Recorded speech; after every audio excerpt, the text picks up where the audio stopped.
नमस्कार। इस वीडियो में हम आधुनिक हिंदी कविता में पथिक कविता के सरल व्याख्या को देखने वाले हैं।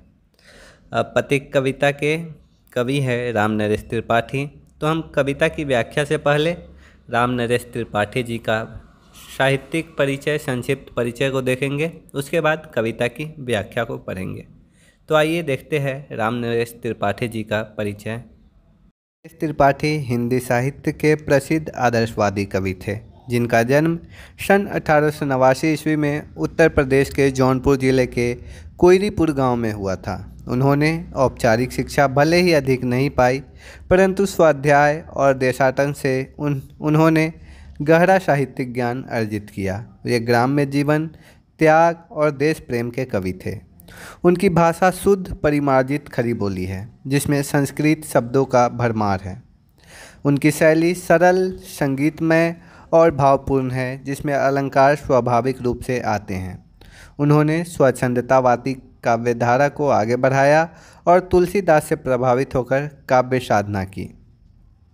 उनकी प्रमुख रचनाओं की बात की जाए तो उन्होंने पथिक, मिलन और स्वप्न नाम से खंड काव्य की रचना की है। मानसी नाम की एक काव्य संग्रह है। प्रेमलोक नाम से एक नाटक की रचना उन्होंने की और गोस्वामी तुलसीदास और उनकी कविता पर उन्होंने आलोचना की है। साथ ही कौमुदी नामक कविता का संपादन भी उन्होंने किया है। वे हिंदी साहित्य सम्मेलन की इतिहास परिषद के सभापति भी रहे। देश सेवा के कार्यों में भाग लेने के कारण वे कई बार जेल भी गए। उनका निधन सन 1962 ईस्वी में हुआ। हिंदी साहित्य उनके योगदान का सदा ऋणी रहेगा। आइए अब हम इनकी कविता पथिक की सरल व्याख्या को देखते हैं। इसके प्रथम पद में कवि लिखते हैं, प्रतिक्षण नूतन वेश बनाकर रंग बिरंग निराला, रवि के सम्मुख थिरक रही है नभ में वीरदमाला। नीचे नील समुद्र मनोहर, ऊपर नील गगन है, घन में बैठ बीच में विचरू यही चाहता मन है। रत्नाकर गर्जन करता है, मलया नील बहता है, हरदम यह हौसला हृदय में प्रिय भरा रहता है। इस विशाल विस्तृत महिमा में रत्नाकर के घर के कोने कोने में लहरों पर बैठूं फिरूं जी भर के। कवि अपनी कल्पना की आंखों से यहाँ देखते हैं कि आकाश में बादलों की माला जैसे किसी नटीनी की तरह, जो हर क्षण एक नया रूप धारण कर सूर्य के सम्मुख थिरक रही है। यह दृश्य ऐसा प्रतीत होता है जैसे रंग बिरंगे वस्त्रों में सजे बादल आकाश रूपी रंगमंच पर नृत्य कर रहे हों। नीचे गहराई लिए नीला सागर लहरा रहा है, ऊपर फैला हुआ नील गगन है। एक ओर गहराई और दूसरी ओर ऊंचाई, और दोनों के बीच में कवि का हृदय उत्साहित हो उठता है। उनका मन चाहता है कि वह बादलों पर बैठकर इन दो विराट शक्तियों आकाश और समुद्र के बीच में प्रेमपूर्ण आनंद की यात्रा करे। इसके बाद द्वितीय पद में कवि लिखते हैं, निकल रहा है जल निधि तल पर दिनकर बिंब अधूरा, कमला के कंचन मंदिर का माना कांत कंगूरा। लाने को निज पुण्य भूमि पर लक्ष्मी की अशवारी, रत्नाकर ने निर्मित कर दी स्वर्ण सड़क अति प्यारी। निर्भय द्वंद्व गंभीर भाव से गरज रहा सागर है, लहरों पर लहरों का आना सुंदर अति सुंदर है। कहो यहाँ से बढ़कर सुख क्या पा सकता है प्राणी, अनुभव करो हृदय से हे अनुराग भरी कल्याणी।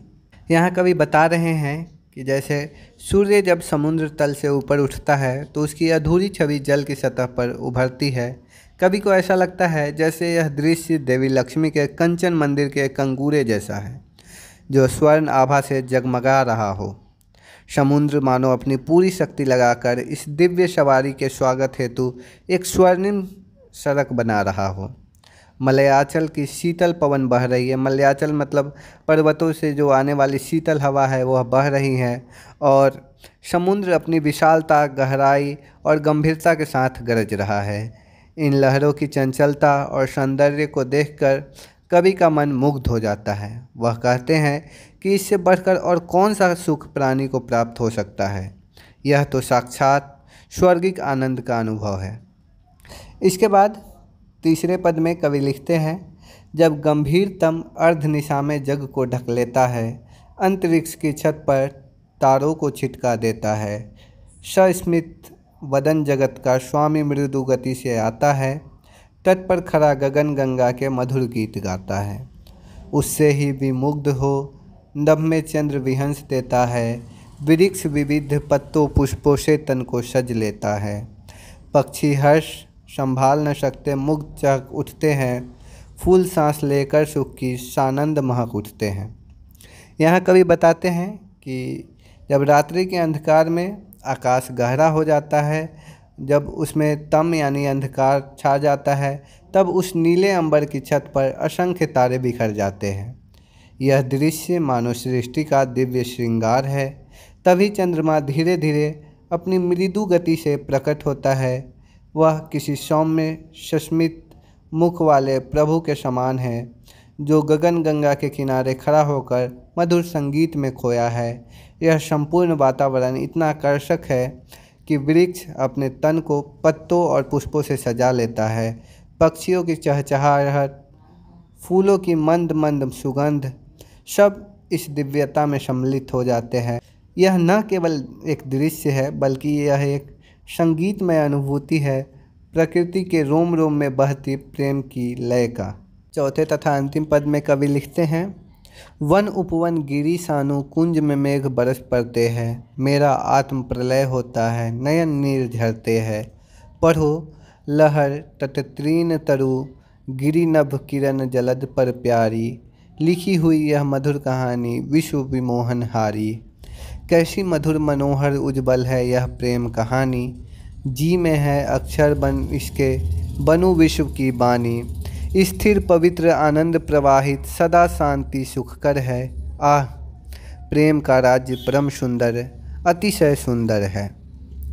यहाँ कवि बता रहे हैं कि प्रेम से उन्माद होकर जब मेघ झूमते हुए बरसने लगते हैं तो ऐसा लगता है मानो वे भी इस प्रेम लीला में भाग लेने को अधीर हो उठे हो। वन उपवन पहाड़ और कुंज सब पर मेघ जल रूप में बरस पड़ते हैं। यह प्रेम की प्रकाष्ठा है जो न केवल दृश्य है बल्कि कवि के भीतर तक उतर जाती है। उसका हृदय प्रेम विह्वल हो जाता है और आँखों से अश्रुधारा बहने लगती है। कवि यहाँ कहते हैं कि इस विश्व विमोहन प्रेम कहानी को तुम देखो, पढ़ो और अनुभव करो। लहरों में, तटों में, तिनकों में, पेड़ों और पर्वतों में, आकाश और किरणों में, जलदों की गर्जना और वर्षा में। यह प्रेम कहानी केवल दृश्य नहीं, एक दिव्य अनुभूति है। कवि की प्रबल इच्छा है कि वह इस मधुर अनुभूति को शब्दों में गढ़े और विश्व के कोने कोने तक पहुंचा दे। उसके मन में यह भी आता है कि वह स्वयं इस प्रेम का बानी बने, ताकि हर प्राणी शांति, पवित्रता और आनंद के राज का अनुभव कर सके। तो इस प्रकार हमने देखा है कि राम नरेश त्रिपाठी ने इसमें प्रकृति का अद्भुत चित्रण किया है। अतः निष्कर्षतः हम कह सकते हैं कि राम नरेश त्रिपाठी की यह कविता पथिक एक दृश्य नहीं, एक भाव है। प्रकृति के रूप में प्रेम का, उसकी चेतना का, उसमें पथिक केवल एक व्यक्ति नहीं बल्कि प्रकृति से एकात्मक होने वाला प्रत्येक संवेदनशील मन है। वह प्रेम में डूबकर स्वयं को भूल जाता है और इस प्रेम को सृष्टि के हर कण में पहचानता है। यह कविता प्रेम, सौंदर्य, अनुभूति, शांति और आत्मविलय का अद्वितीय संगम है, जहाँ कवि का हृदय एक पात्र बन जाता है उस दिव्य प्रेम की धार के लिए जो सृष्टि की रचना की आत्मा है। तो इस प्रकार हमने इस पथिक कविता की व्याख्या को देखा। आशा करता हूँ इस वीडियो में जितनी भी बातें बताई गई वो आपको समझ में आ गई होंगी। अगर कोई डाउट हो तो आप कमेंट सेक्शन में पूछ सकते हैं। आधुनिक हिंदी कविता में जितनी भी रचनाएं संकलित हुई हैं उन पर वीडियो बनाया जा रहा है, जो कि हमारे चैनल पर प्लेलिस्ट में आपको मिल जाएंगे। धन्यवाद।